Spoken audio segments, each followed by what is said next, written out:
हाल ही में रिलीज हुई film KGF chapter 2 बड़े पर्दे पर धमाल मचा रही है। इस फिल्म में कोलार गोल्ड फील्ड्स की कहानी दिखाई गई है। कर्नाटक में स्थित इस खनन क्षेत्र से 900 टन से ज्यादा सोना निकाला जा चुका है। एक समय पर यहाँ की खदानों से देश की जरूरत का 95% सोना निकाला जा रहा था, लेकिन इस फिल्म में जो कहानी दिखाई गई है वो बिल्कुल सच है।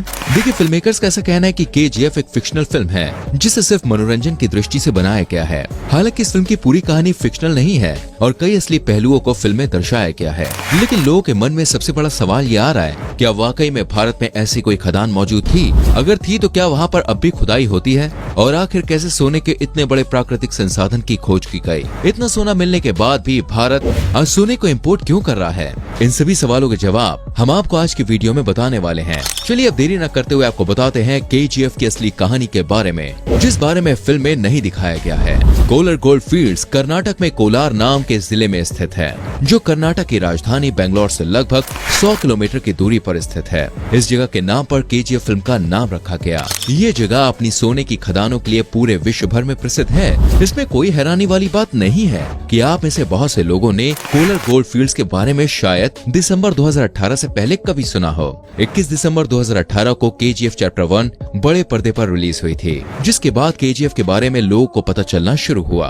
ये जगह अब चर्चित इसलिए नहीं है क्योंकि सन 2000 में ही यहाँ पर खनन का काम बंद कर दिया गया और पिछले लगभग 22 सालों से खदानें बिल्कुल बेकार पड़ी हैं। लेकिन आखिर इतनी बड़ी मात्रा में सोना उगलने वाली इन खदानों में खनन का काम बंद क्यों कर दिया गया?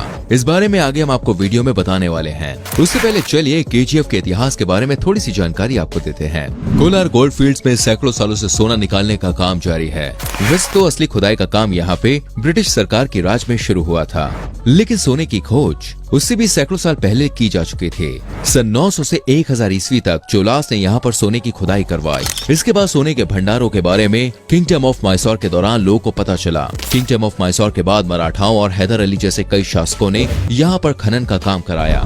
यानी ये जगह पूरे दक्षिण भारत के लिए बेहद ही खास थी, क्योंकि सोने को उस समय तक दुनिया की सबसे कीमती धातु माना जाता था और पूरी दुनिया में इसकी जबरदस्त डिमांड थी। भारत के परिधान में सोने को हमेशा ही विशेष स्थान दिया गया है। किंगडम ऑफ मैसूर के दौरान यहाँ खनन का काम तो हुआ, लेकिन उस समय भारत में टेक्नोलॉजी और आधुनिक सुविधाओं का अभाव था, जिससे बहुत ज्यादा मात्रा में यहाँ से सोना नहीं निकल पाया। सन 1871 में ब्रिटिश के रिटायर्ड ऑफिसर माइकल लोवेल एक बार पुराने अखबार और जर्नल पढ़ रहे थे। तभी उन्होंने किंगडम ऑफ मैसूर के बारे में पढ़ा। वो जर्नल 19वीं शताब्दी की शुरुआत के थे। माइकल को लगा कि हो सकता है कि यहाँ पर आज भी बड़ी मात्रा में सोना उपलब्ध हो, और उनके दिमाग में खनन का विचार आया। इसके बाद माइकल ने अच्छे इंजीनियर्स और एक्सपर्ट्स की मदद लेकर कोलार की जगहों का सर्वे कराया और साथ ही जांच भी कराई, जिसमें यहाँ बड़ी मात्रा में सोने के भंडार होने के बारे में पता चला। माइकल एक रिटायर्ड ऑफिसर थे और उनके पास इतना पैसा नहीं था कि वो अकेले ही यहाँ पर खनन का काम शुरू करा सके। इसके लिए उन्होंने मैसूर के राजा और सरकार से दरख्वास्त लगाई और माइकल की अर्जी के बाद उन्हें यहाँ खुदाई करने की इजाजत मिल गई। सन 1873 से लेकर 1875 तक लगभग 2 साल का समय मजदूरों की खोज करने में निकल गया। अब माइकल ने इन्वेस्टर्स की तलाश शुरू की और इसके बाद जॉन टेलर एंड सन्स नाम की ब्रिटिश माइनिंग कंपनी को यहाँ पर खनन का ठेका दिया गया।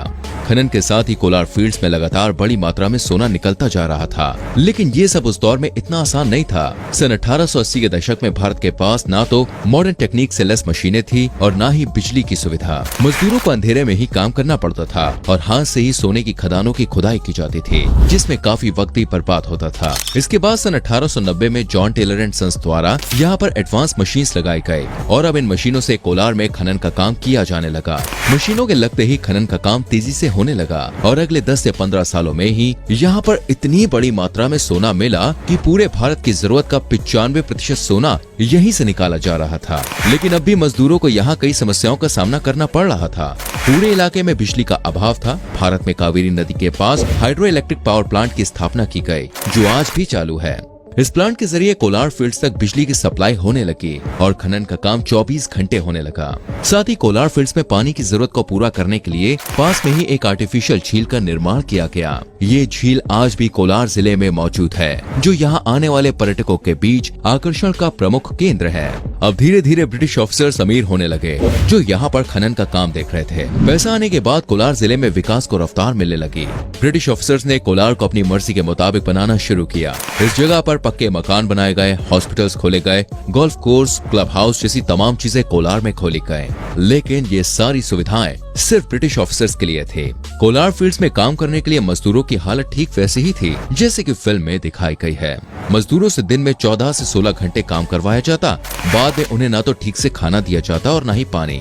रहने के लिए थोड़ी सी जगह में ही दर्जनों मजदूरों को रखा जाता था। इन सब के विरोध में अगर किसी मजदूर ने आवाज उठाई तो उसको जान से मार दिया जाता था। जॉन टेलर एंड सन्स ने सन 1880 में यहाँ पर खनन का काम शुरू किया और लगभग 76 सालों तक इसी कंपनी द्वारा यहाँ पर खनन का काम जारी रहा। सन 1956 में यानी आजादी के 9 साल बाद कर्नाटक की राज्य सरकार ने खनन का काम अपने हाथों में लिया और टेलर एंड सन्स कंपनी की छुट्टी कर दी। लेकिन उस कंपनी द्वारा लगाई गई मशीनों का इस्तेमाल तब भी किया जाता था। सन 1972 में केंद्र सरकार द्वारा भारत गोल्ड माइनिंग लिमिटेड नामक संस्था की स्थापना की गई जो देश के सभी सरकारी गोल्ड फील्ड्स को नियंत्रित करती थी। सन 1990 तक कोलार फील्ड्स में उन्हीं मशीनों का इस्तेमाल होता रहा जो 1890 में लगाई गई थी। लेकिन अब 1990 के बाद कोलार फील्ड्स की हालत खस्ता होने लगी।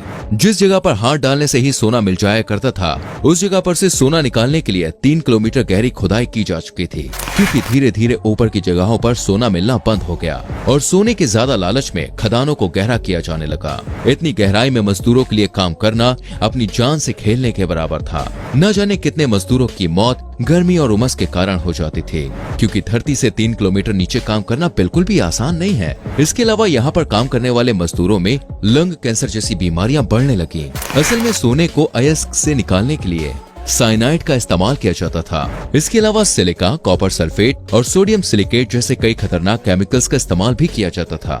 बारिश के दौरान सारे केमिकल्स बहकर मिट्टी में घुल जाया करते थे और बहता पानी इन केमिकल्स को नदी में ले जाता था, जिसकी वजह से लोगों में गंभीर स्वास्थ्य बीमारियां बढ़ने लगी। फलों और सब्जियों में भी केमिकल्स की मात्रा बढ़ने लगी। इसके अलावा जब भी यहाँ हवा चलती तो साइनाइड उड़कर लोगों की आंखों और शरीर पर लग जाया करता, जिससे स्किन एलर्जी होने लग गई। इन सब की वजह से कई मजदूर काम करते वक्त ही अपना दम तोड़ते थे। 1880 से लेकर सन 2000 तक 120 सालों में 6000 से ज्यादा मजदूरों की मौत कोलार फील्ड्स में काम करते हुए हुई। लेकिन ये तो सिर्फ लिखित आंकड़े हैं, असल आंकड़े इससे कई गुना ज्यादा हो सकते हैं। 40,000 मजदूरों ने मिलकर 13,000 एकड़ जमीन के टुकड़े पर सोने के खनन का काम शुरू किया था।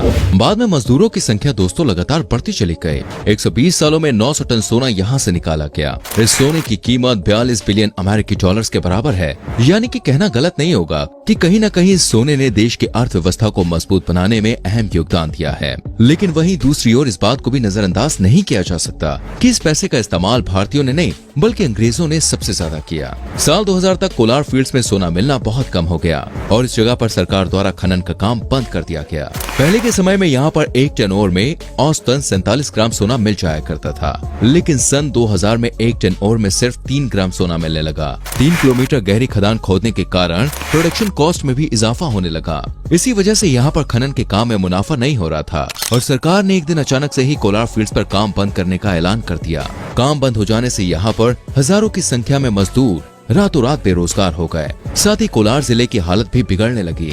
120 सालों तक खनन के कारण जिले का वातावरण वैसे भी प्रदूषित हो चुका था। काम बंद हो जाने से यहाँ लोगों को बिजली और पानी जैसी मूलभूत सुविधाओं का भी अभाव झेलना पड़ा।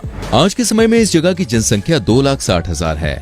इसमें से ज्यादा लोग उन्हीं परिवारों से ताल्लुक रखते हैं जिनके पूर्वजों ने कोलार फील्ड्स में काम किया। आज भी यहाँ साइनाइड के 30 से 40 मीटर ऊंचे ढेर लगे हुए हैं जो लोगों की हेल्थ पर बुरा असर डाल रहे हैं। सरकार को एक प्लानिंग के साथ माइनिंग बंद करनी चाहिए थी। बिना प्लानिंग के साथ खनन का काम बंद हो जाने से मजदूरों की जिंदगी बस से बदतर हो गई। जिन मजदूरों की मौत यहाँ पर काम के दौरान होती थी, सरकार द्वारा उन्हें सिर्फ 2-4 हजार या ज्यादातर 10,000 रुपए मुआवजे के तौर पर दिए जाते थे। कुछ समय पहले मोदी सरकार ने कोलार गोल्ड फील्ड्स की नीलामी की बात कही थी। अगर इस जगह की नीलामी होती है तो एक बार फिर से यहाँ खनन का काम शुरू किया जा सकता है।